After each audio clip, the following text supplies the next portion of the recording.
Hi everybody, welcome to day 7 of Vlogmas, I believe. So today what I really wanted to capture is how I integrate activism into my daily life, because I think it's really important to stand up for what you believe in and to take part in the world around you, which is not something I used to do. So like a lot of other autistic people, I often think of myself as a floating head. I do not think about my body. I do not think about my community. I do not think about those things. I am my thoughts and my feelings. I am just a swirling nebulous of cognition. But of course, this isn't true. I am a part of a community, a global community that I have responsibilities to. And right now, those responsibilities are especially profound in Gaza and Palestine. What's going on there is absolutely a genocide, and I do not care that I'm going to get demonetized by saying that word. This is deeply important. People are dying. I do not need a couple of dollars from this video. What I need is for you to hear me and to listen and to learn what you can from me, even though I am still very much a beginner in this area. In fact, it may be easier to learn from a beginner if you are also a beginner. I'm not going to lecture you or tell you you should have been involved all along, although of course we should have been, but we weren't, and beating ourselves up over that isn't gonna save any lives. So if you don't know, what's going on in Gaza is obviously very complicated, but at the same time, it's really not. The history and identities represented in that area are complex, but here's what's happening. The ethno-state of Israel is using the attack from Hamas on October 7th as a justification to completely wipe out the Palestinian people. I think it's fair to say that the October 7th attack from Hamas is obviously not a good thing, and we never want any innocent people to get hurt or abducted or anything like that. And at the same time, to take that attack out of the context of the 75 years of oppression and occupation that Israel has inflicted upon Palestine is disingenuous. And to pretend that Israel's response since October 7th has in any way been proportionate is absolutely ludicrous. I know a lot of people are out there thinking, so what can I do? What difference could I possibly make? And it's just easier to pretend that we can't make a difference and that, you know, it's okay for us to turn away when we know it's not. So what can you do? Well, I'm gonna show you what I do in a typical day, which is typically calling my representatives, which I try to do every day, but I've kind of gotten away from the past couple of days. That's why it hasn't been in my previous vlogs, because I was like, oh, Vlogmas, so much fun. And I kind of forgot to be an activist and to give a shit about other people, which is a form of dissociation really common amongst white folks. But yeah, I'm gonna call my reps, I'm gonna fax my reps, and I'm going to continue boycotting, which is not really something I can show you since it's the absence of something, but I am actively doing my best to boycott Starbucks and McDonald's, and of course, all of the companies listed on the BDS movement website. So if you don't know, BDS stands for boycott, divestment, and sanctions, and it is a formal movement that has been around for a very long time to try to create targeted boycotts, because they tend to work better than just wide boycotts, because the truth is there's lots of companies who are benefiting from what's going on in Palestine right now. So if we try to boycott all of them, our efforts are going to be so diluted that we won't notice a difference. But if we target specific companies, they will feel the difference. They will feel the effect of our boycott. And actually, we're seeing this with Starbucks right now. Even though it's not on the official BDS list, it's what's called an organic boycott. It has come about from the movement of activists. And we are seeing that it's tremendously affecting their numbers. We've seen tons of Starbucks managers come on social media and say, hey, our sales are way down, like it's fucking working, keep going. And we're seeing it in their sales efforts right now. Starbucks just announced that they're offering 50% off all drinks to Starbucks Rewards members every Thursday for the rest of the year. This is a desperate move, truly. So yeah, I can't show you myself boycotting, although I guess I could have shown you my coffee I got this morning, not from Starbucks. But I can show you myself calling my reps and faxing my reps. Now, the reason I'm doing those two things is because phone calls take up time and faxes take up physical space. These are things that are harder to ignore than, say, an email. However, if due to your anxiety or proficiency level with the internet or whatever, if all you can do is email, please do that. Every little bit makes a difference. How do we know it makes a difference? Because some people are starting to change sides. Some people are starting to take a stand. Some of our representatives are finally starting to get their asses up on this and realize that we're not shutting up. We're not going anywhere. The vast majority of Americans support a permanent ceasefire in Palestine. And the fact that our representatives are not standing for what their constituents believe is a huge problem, even if you don't care about what's going on in Palestine. And I urge you to go follow journalists on the ground in Gaza like Bisan, Plestia, or Motaz. Although Plestia is not in Gaza anymore. She left for her safety and for her family's sanity, and I completely understand and respect that, obviously. But go follow Bisan and Motaz, and I challenge you to not care after that. It is truly, utterly heartbreaking watching what they are going through. But even if, for some reason, you don't care, you should care about the fact that the people you elected to listen to you are not listening to you. Politics is not supposed to be about a select few deciding what's best for the whole. It's supposed to be about a select few representing the whole. And that is not what's going on right now. So we're gonna call and fax the crap out of them. Let's go. So what I'm gonna do is go into the 5 Calls app. This is an app, ooh, if I can get it to focus, there we go. This is an app that will look up your representatives for you using your zip code, and then it will give you a list of things you may want to call about. Right at the top is call for de-escalation and ceasefire in Israel and occupied Palestine. So you click on that and it gives you information about the issue. So if you're like, I want to care, I know I should care, but I don't know enough to care, no more excuses. It's right here. So go ahead and read that. Then right at the bottom, there is a section that says contacts to call for this issue. You go ahead and click on that. It should have your 2 senators and your 1 US House of Representatives representative. You click on that and the phone number is right at the top. So we're gonna get going. They actually provide a script for you, so you can just follow the script. I have started to go slightly off script because I'm starting to get more comfortable, but at first I absolutely just read it word for word and that was it. So that is what I'm going to do. Oh, and then at the bottom of that page, they want you to enter your results. Were they unavailable? Did you leave a voicemail, or did you make contact? So that is what I'm going to do. Here we go.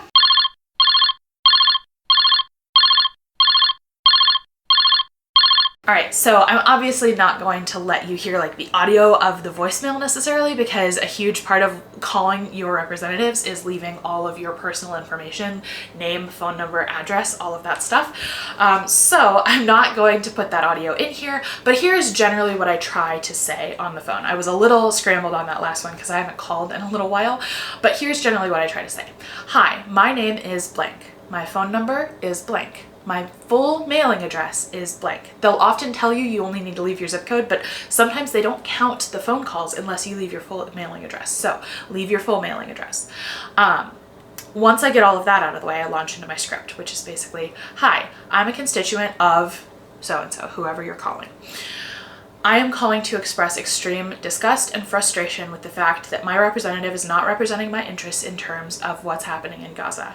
I demand that my representative start advocating for a full and permanent ceasefire in Gaza. Then if you want to, you can throw in some stuff for flavor, like the vast majority of Americans support a ceasefire in Gaza, and the fact that our representatives are not representing our interests is deeply disappointing, frustrating, and disgusting. Oftentimes I try to acknowledge the staffer that I'm likely speaking to, because whether you're speaking directly to a staffer or whether you're leaving a voicemail, a staffer is the one who's going to be taking care of you, not your actual representative. So I like to say, hey, I know this is a staffer, I know it's not your fault, but please, when you're conveying this message, please convey the level of frustration that I'm trying to get across to you, because I think emotions are what's going to finally change this representative's mind about this issue.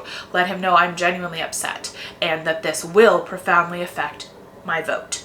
This is something you always want to add if you can. I'm just realizing I forgot to add it in the last one, but you always want to say, this will affect my vote. I will not vote for someone who does not support a ceasefire. I mean, only say it if you mean it, but if it's going to affect your vote, let them know, because that matters to them. All right, on to my second senator. All right, so that was another voicemail, which is a little less stressful than talking in person, so I've been calling a lot, right?